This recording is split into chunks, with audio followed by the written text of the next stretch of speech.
roaring waterfalls, volcanoes, northern lights, hot springs, geysers. What more could you ask for in a destination? Iceland is an absolute dream destination for an adventure lover. If you are looking for inspiration for your own Iceland ring road trip, then this video is for you. But first things first, when visiting Iceland, there's a few things you need to know. Let's talk about getting into Iceland in the first place. So, we flew into Keflavik Airport. Keflavik is a short 45-minute drive from Reykjavik, which is actually Iceland's capital. Right now, there are a few things you need when visiting Iceland. You're going to need a negative COVID test within 72 hours. It needs to be either a PCR test or an antigen test. The requirements are constantly changing, so make sure to keep a very close eye on all the different changes on the websites. We both happen to be vaccinated, which is why we're talking about that way, you presenting the vaccine card.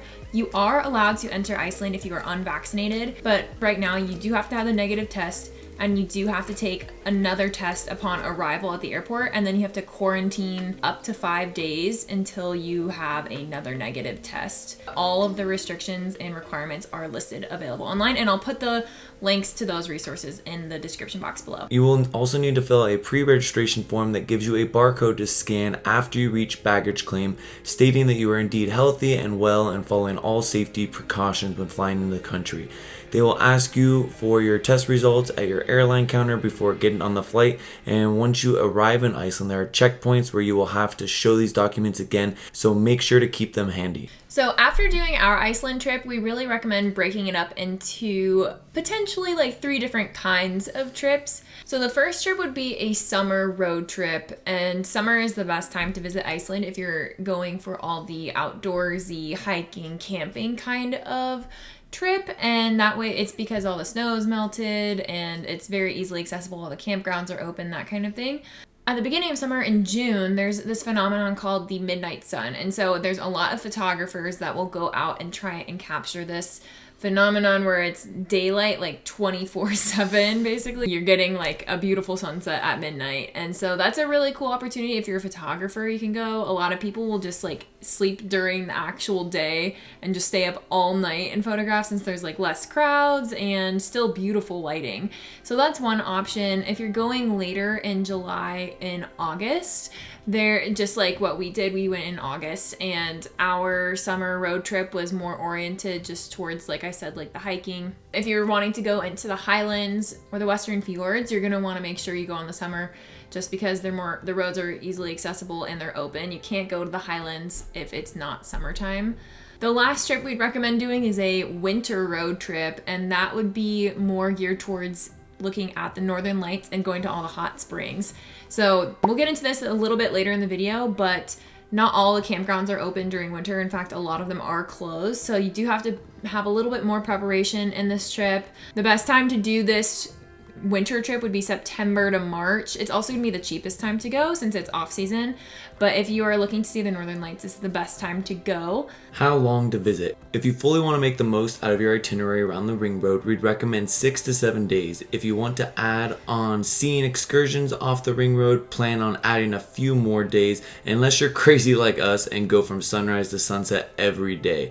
If you're only exploring the southern side of the island, we'd recommend around 3 to 4 days. So the weather in Iceland can be all over the place. A lot of locals in Iceland recommend using the app or the website called Vidur, and we'll link it down below, and it's the most accurate weather forecast for the different parts of the country. The weather app wasn't always 100% accurate when we were there, so we liked using this website, and it definitely helps a lot because different parts of the island have different weather all the time. So like you could be in the south and it could be cloudy and foggy, and then we'd drive over to like Vik and it would be sunny and gorgeous. So it's nice because it breaks it down into each region of Iceland, and it will tell you exactly what to expect with more accuracy than your average weather app. Also, this app has a really cool aurora tracking feature, so if you are going for a northern lights trip, this will give you an accurate predictor of the levels of aurora and like which part of the island you're more likely to see them come up. Speaking of money, let's talk about budget. Iceland is not a cheap country. In fact, it's known for being fairly expensive. If you are trying to ball on a budget, we highly recommend buying your own groceries at budget grocery stores like Bonus, Cronin, or Costco, and restocking along your trip at gas stations with markets. In terms of money, everything is in ISK. but you can basically use a credit card or debit card anywhere and it will convert into the currency for you. Just make sure to check if your card is foreign transaction fees before heading into Iceland. Other budget hacks that we have are just never buy water. Just bring a refillable water bottle. As you can see, we even drink out of a Glacier here. Use the fuel discount card your car rental gives you. Happy Campers offered us gas discounts with 3 different companies, which was super nice. Our budget was, for COVID tests, $35 each. Van insurance was $173. Van rental was $220 per night, so around 190 euros. Budget for food was around $300 if you're eating cheap for 1 week and snacks. We ate out of non-gas station foods and food stands twice during our trip. The Blue Lagoon tickets were $155 for the both of us combined. If you were renting a car or van and you were driving around Iceland, there's definitely a few things you want to know as well. So at gas stations, there are a few different options when filling up. The nice thing is they do have multiple languages available at the pumps, so make sure to select the one you speak. Otherwise, I tried filling up the first time and I accidentally selected like a different language and I didn't really know how to navigate the machine. And then also you're gonna need a card with a PIN. So we had a debit card that we brought over that had a PIN, unless your credit card has a PIN. Make sure when you're filling up you don't hit the fill up button because it can place a hold on your card.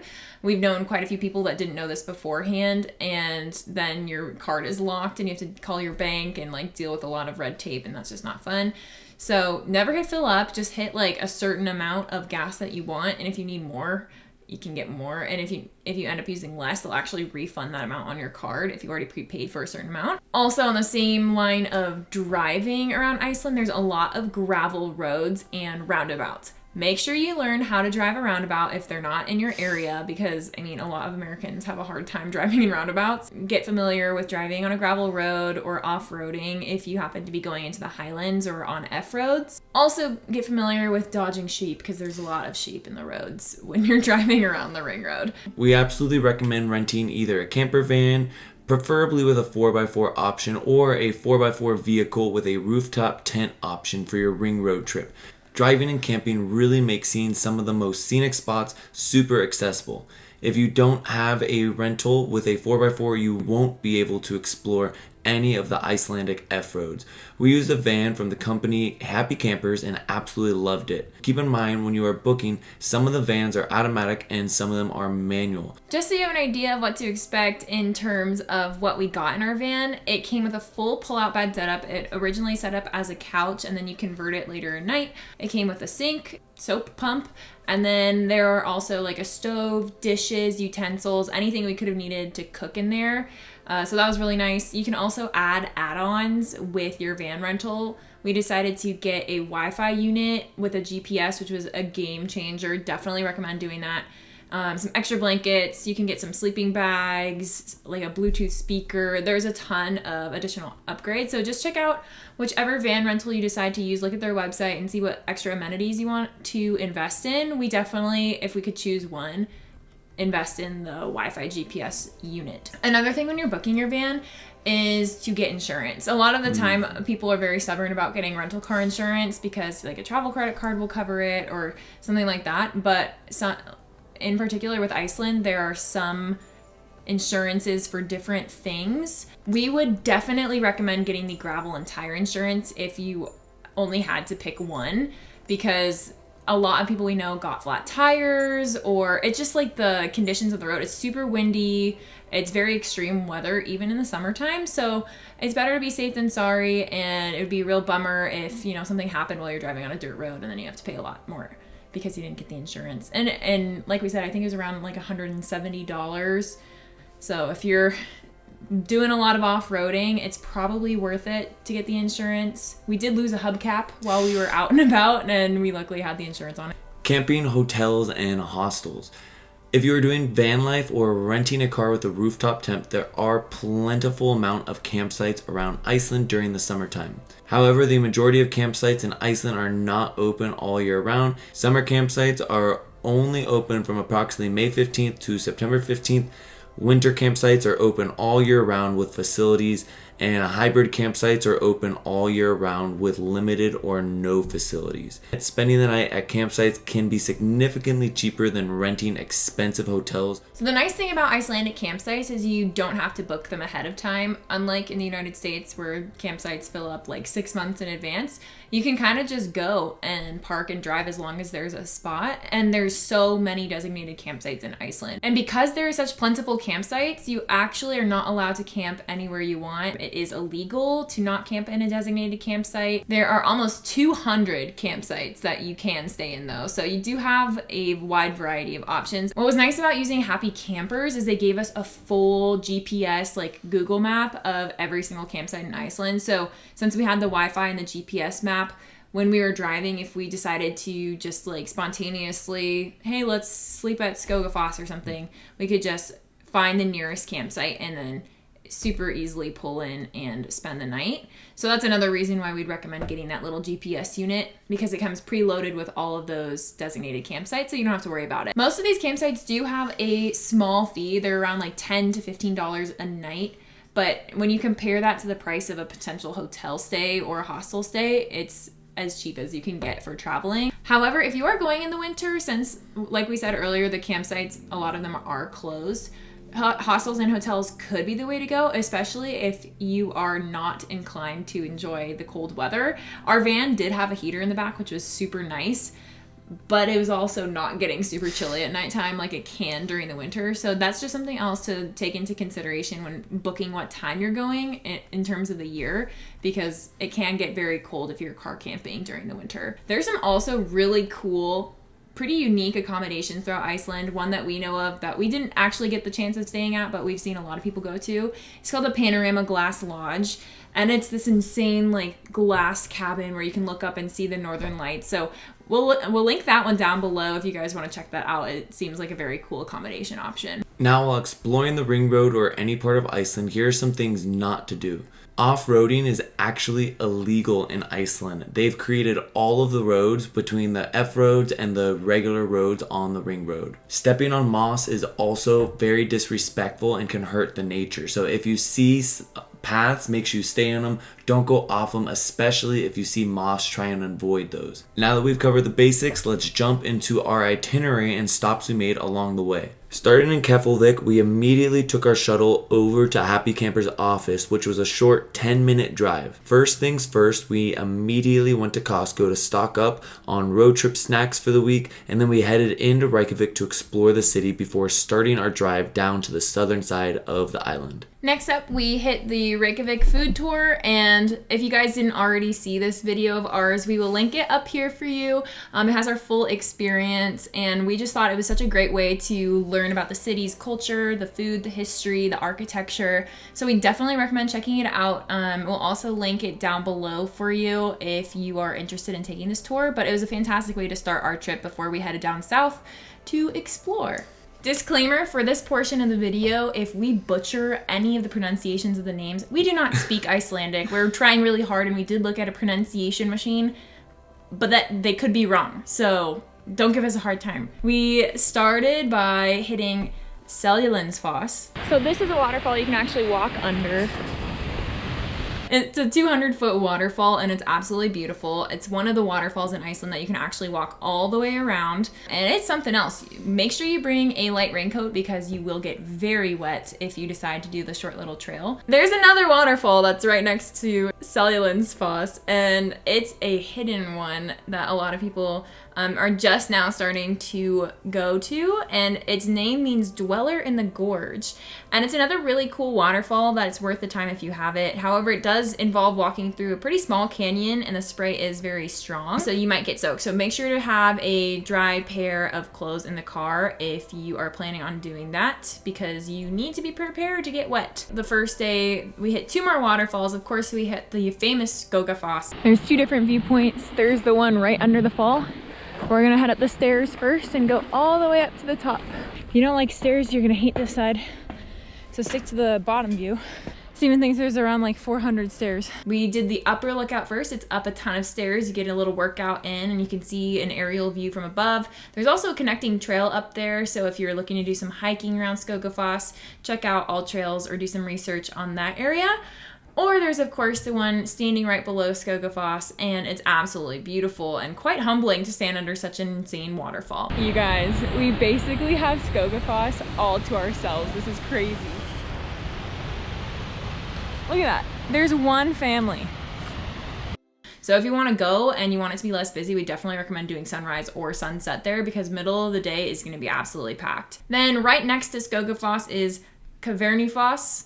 It's located right behind the Skogar Museum, and it is possible to walk around in the summertime, and that's just another little waterfall in the southern region that, if you have the time, totally worth checking out. An optional add-on for the area is the famous plane wreck you guys I'm sure have seen on Instagram. It takes about an hour to walk there and about an hour back. The next day we started off at the Dyrholaey Lighthouse and Beach. This area is really cool, especially because you have this beautiful view from the top where Black Sand Beach meets the ocean in a long straight line, but we highly recommend checking it out as a quick stop on your way to Reynisfjara Beach. This is the Black Sand Beach and the black basalt columns. There's a really neat cave over there that is also beautiful to check out. It's not going to take too long. It's a short walk over, but highly recommend adding it to your list. We definitely recommend getting there early though, because it's a very small parking lot that can fill up very quick. So we were over there right after sunrise and basically had it to ourselves. Also, another thing to note about the area is it does have really, they're like sneaker waves. So they're really strong waves that can drag you out, and people have died there. Never put your back toward the ocean there, because a wave could come up and they're very strong currents.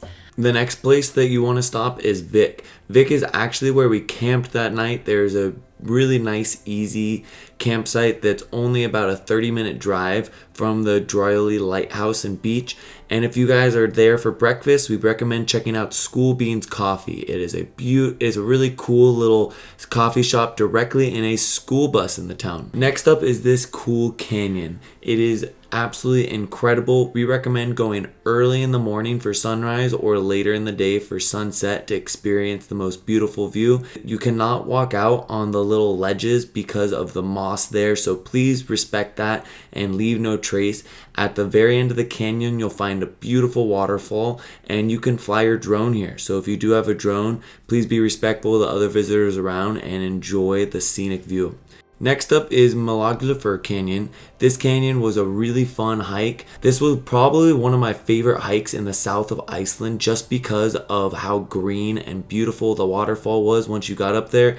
You can take this hike up pretty deep into the canyon. We only went up into the first waterfall where you can see into the deep area of the canyon, and we went pretty late in the day. We just finished up our last hike for the day. It was awesome. It's like 3.6 miles round trip, 1,200-ish feet of elevation gain. That puts us at around 16 miles of hiking today, plus jet lag, plus, short amount of sleep. So We're wrecked. But we're gonna go down, make some food, find a campsite for the night, and we'll see you guys down there. I got some nudes from the gas station. Here's our little van setup. We're cooking up some hot water. It's actually really cozy. Yeah, really nice. And all the food storage is down here. So there's like silverware, there's cups and plates and everything in there. And then there's just like an extra drawer for other You just storage lift as them well. up, and you can pull it straight up. Next up, we did the Glacier Lagoon and Diamond Beach and explored the whole glacial area. It's absolutely stunning out there. That's another spot where there are sneaker waves, so just be prepared for that. Especially if you guys visit during the winter or earlier in the summer, we would recommend going to Diamond Beach to find the bigger ice particles. And just a reminder, at the Glacier Lagoon, you're actually not allowed to fly drones there without a permit, so if you want to do that, make sure to apply ahead of time. Next up were Svartifoss and the Skaftafell and Vatnajokull National Parks. So Svartifoss was probably the most popular hike that we went on. We just arrived at Skaftafell National Park and we're headed out to do the Svartifoss hike. About 2 miles round trip, pretty flat, like a couple hundred feet of elevation gain, and it's busy. Guys, I'm sorry, I lied to you. It's all uphill, not mentally prepared. So make sure to bring shoes with proper traction. It is a little slippery, and lots of water. The waterfall itself is surrounded by these beautiful basalt columns, similar to the ones on the Black Sand Beach that you'll encounter. And right in the middle is this gorgeous flowing waterfall. We definitely recommend going for sunset if you can. We went in the middle of the day, that's how our schedule worked out, but definitely recommend that as a top waterfall hike around Iceland. And then we headed on over to Vatnajokull National Park to do a glacier tour. So if you guys missed that video too, we already posted that one right here, and it was so much fun. If you're there in the summer, we highly recommend doing a glacier tour with the local guide, and we'd recommend doing the longer one. And if you watch that video, we explain why. If you're going during the winter, we'd recommend doing an ice cave tour with local guide. That's something that's still on our bucket list. When we go back and do our Northern Lights trip, we'd love to do one of those ice cave tours. And we'll link them down below too if you'd like to check them out and their tours. They're awesome. Next up is Stokksnes. This is one of the most popular areas for photographers to visit, so we highly recommend checking it out either for sunrise or sunset to take in the beautiful area. It is also one of the most cloudy areas in Iceland. We sadly did not get to experience a crazy sunrise there, but still had a beautiful morning, and then we headed to Hengifoss. She's traumatized. She just hit a bird. I don't know. I hope it's okay. Hengifoss was a really cool hike all the way up to this waterfall. There's actually two waterfalls. The first one has these beautiful basalt columns next to it. I made it to the first waterfall with all the basalt columns. It's pretty. We're going up to the next one. And the second one has this crazy red tint to it. It is much bigger than we anticipated it being, and the hike is also a little bit steeper than we anticipated as well. So we would recommend spending about an hour and a half to 2 hours to take in the full area before heading to our favorite area in Iceland, Studlagil. Now, both Studlagil and Hengifoss are in eastern Iceland, so we've officially moved out of southern Iceland. Studlagil was hands down our favorite thing besides the volcano. It's got this gorgeous turquoise blue water. During certain months of the year, I believe it goes away in August. In the summer, it has this beautiful water. The hike is really short and easy. It is through private property for the first part of the hike, but you're allowed to go on there, so please be respectful of the land. Don't cut the trail. We saw some people doing that. Once you get to the end, the water and the columns there, you'll see the trend. There's basalt columns everywhere. It's just a scene straight out of Game of Thrones. It was really, really cool. So if you have to narrow down your itinerary, make sure this specific hike is on the list. After we finished that day, the next day we started sunrise at Dettifoss. This is the second most powerful waterfall in all of Europe. It was insane to experience. The size of it you can take in at 3 different levels from the viewing points. We like to hike up close as we can to it and really feel how powerful it was. That was pretty cool. We had Dettifoss and Selfoss all to ourselves. Definitely recommend getting here early before the crowds because it's incredible. And definitely like one of the most insane waterfalls I've ever seen. Really most powerful. Definitely rivals Skogafoss. Next up would be Myvatn, and there's a ton of really cool like hikes there that kind of remind me of Yellowstone National Park. So if you're interested in like geysers and thermal vents and whatnot, we ended up not stopping there because we were on our way to the next locations. We did a lot of driving, so we had to cut out some of our top itinerary spots, but we definitely say if you had time to add this in there. If you're looking at hot springs and want to narrow it down or compare all of them in Iceland, give these ones a try. And also, if you missed our Iceland hot springs video, we did compare Blue Lagoon and Sky Lagoon, and we'll link that up here if you are interested. Next up on our list was Dettifoss. This waterfall is beautiful. It creates almost like a U-shaped waterfall that is pretty wide. It's not insanely tall, but it is worth the stop, and it's right on the left side of the ring road. There are 2 different viewing points. There is parking lot to the right and a parking lot to the left. We recommend checking out the viewpoint from the right if you want a more of a grand view, but if you want to walk down to the waterfall, make sure you park on the left because that is how you can access the river. Then, as we mentioned, there's lots of hot springs in Iceland. We drove over to a free one called the Fosslaug Hot Springs, and it was absolutely beautiful. It was very crowded, actually. It's a very popular one amongst locals. It was very hot too, so like make sure you bring a towel, some water, It's like a short walk from the parking lot. It's like maybe 10 minutes, but it's a beautiful area, very secluded, and there's a nice little river next to it. If you get too hot, you can just jump in the river and cool off. Next up is the Western Fjords. Now, the Western Fjords can be a trip of itself, and we rushed it just a little bit because there were a few spots that we really wanted to hit. But if you guys do go, we recommend spending 2 to 3 days really taking in the beautiful views. We're in the Western Fjords. Yo, driving this is pretty crazy. Like, definitely be comfortable driving on gravel, unpaved roads, and lots of windy turns and hills. It's quite a drive. If you like that kind of off-roady driving, you can definitely do it in a normal vehicle, like we're in the van, but you just gotta take your time. And 100% get gravel insurance or like tire insurance, because you never know what can happen, and so many people that we've talked to have lost or gotten a flat tire or popped a tire or something like that. So if you're visiting the Western Fjords, you can actually either drive it yourself like we're doing, or you can take a ferry.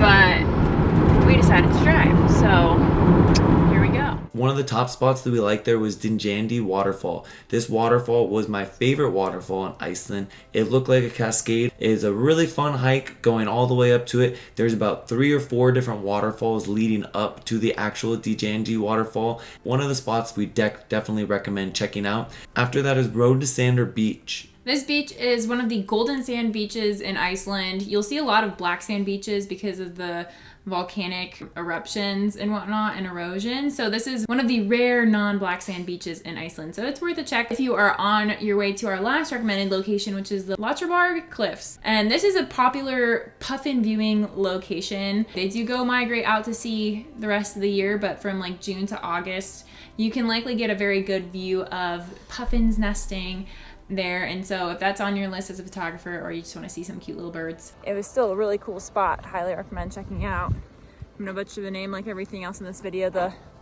Latrabjarg Cliffs. It's the most western point in all of Europe apparently. And yeah, really dope spot. Insane dropping cliffs right on the side here. That's where all the birds are. And there's 4 different major types of birds. But still definitely add to the list. Now back to the ring road. Once you're done with the Western Fjords, or if you decide to skip over the Western Fjords, our next stop was Kirkjufell. One of the most photographed areas in the world. It is a beautiful ridge line that's covered in green during the summer and white during the winter, and it has a beautiful waterfall leading up to it. We recommend catching a sunset here on the way back down to Reykjavik, one of the most fairy tale like places in all of Iceland.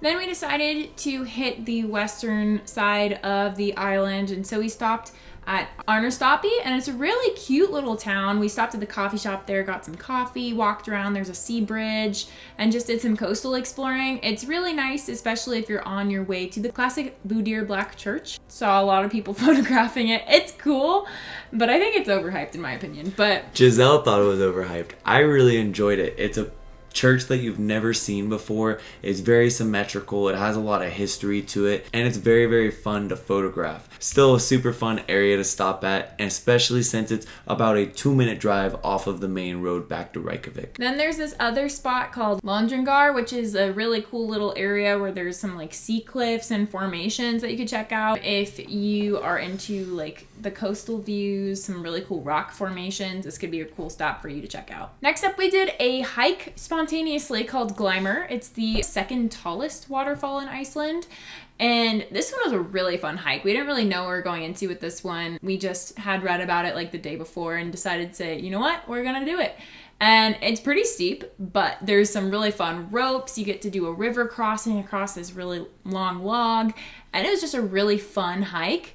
And you get to the top and there's like a rainbow over the waterfalls from the reflections. It surpassed all expectations.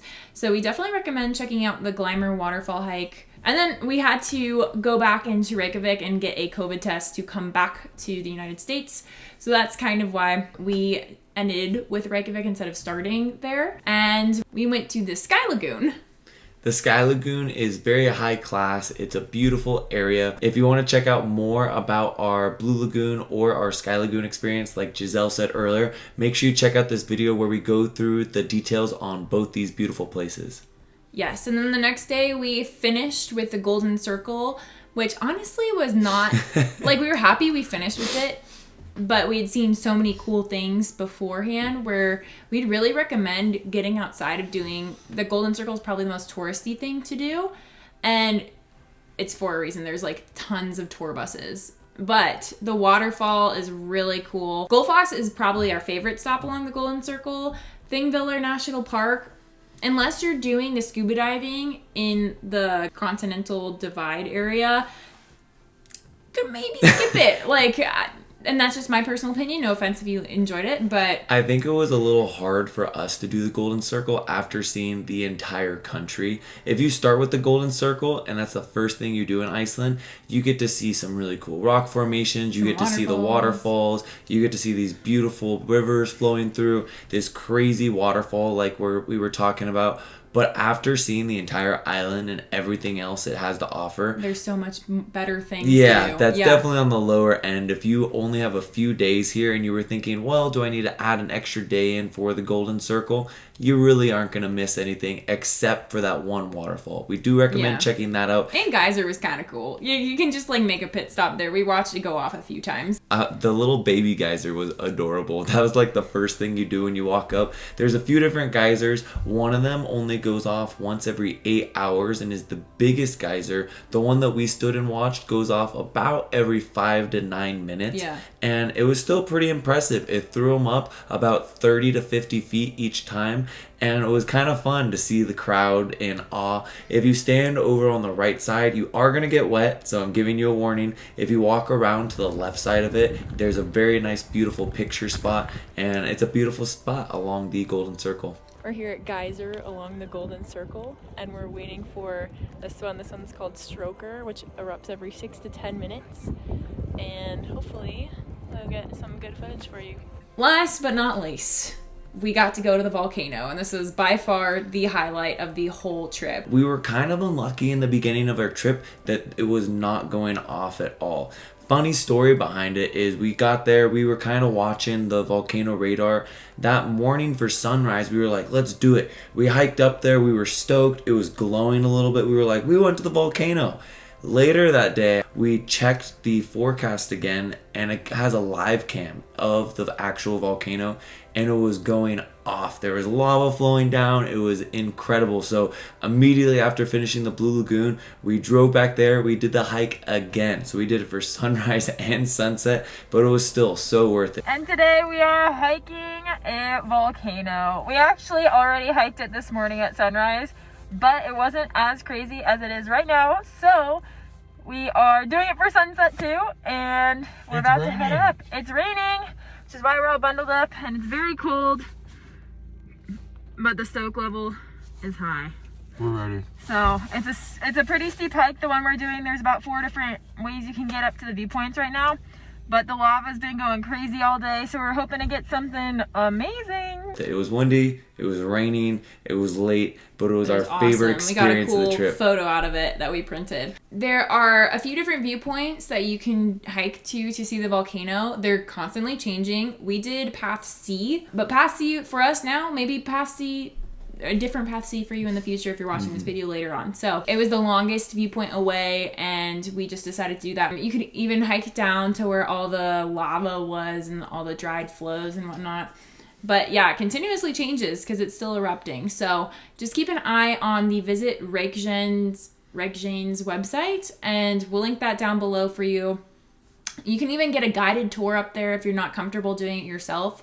We brought our headlamps, lots of water, lots of snacks, lots of layers because it's freezing up there. But yeah, it's definitely a bucket list experience, and it was by far the coolest thing I have ever done. So hiking up the side of a volcano that's erupting, it was so cool. And our biggest tip is to watch the live cam. Check it Every 4 day. times a day and see what the volcano is doing, it usually lasts for about a 24-hour period. So if it is starting to erupt, you'll have about 24 hours and they'll get better and better until it stops erupting. When it is not erupting, we would not recommend going, just because it is cool to see. There is a little bit of a glow, but it is a long hike. It did take us about 3 hours round trip both times we went to go see it. If you happen to capture some epic volcano pictures, we highly recommend getting them printed. We do that for any like really cool things. So we have the firefall here and we have the volcano there. We printed out from a company called Printique by Adorama, and we do have a coupon code for them that we will put in the description box below for you. It's just a really fun thing to do when you go on such an epic trip like an Iceland ring road trip. So if you are looking to print any of your photos, whether it's on, we have a hanging metal print, or if you just want some canvases, some calendars, some photo books, anything like that to remember your Iceland road trip by, we will link that down for you, and definitely recommend checking out their website. Yeah, we do it with literally every single one of our pictures. These were probably our 2 favorite pictures that we've ever taken. One was from Firefall. If you want to see our experience with Firefall, you can check that out here, and we had to get that printed from Printique.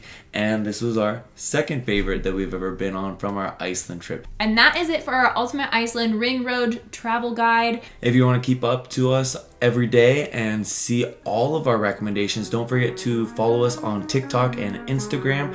And as always, don't forget to like and subscribe. It really helps our channel out. And we'll see you guys out there on the next adventure.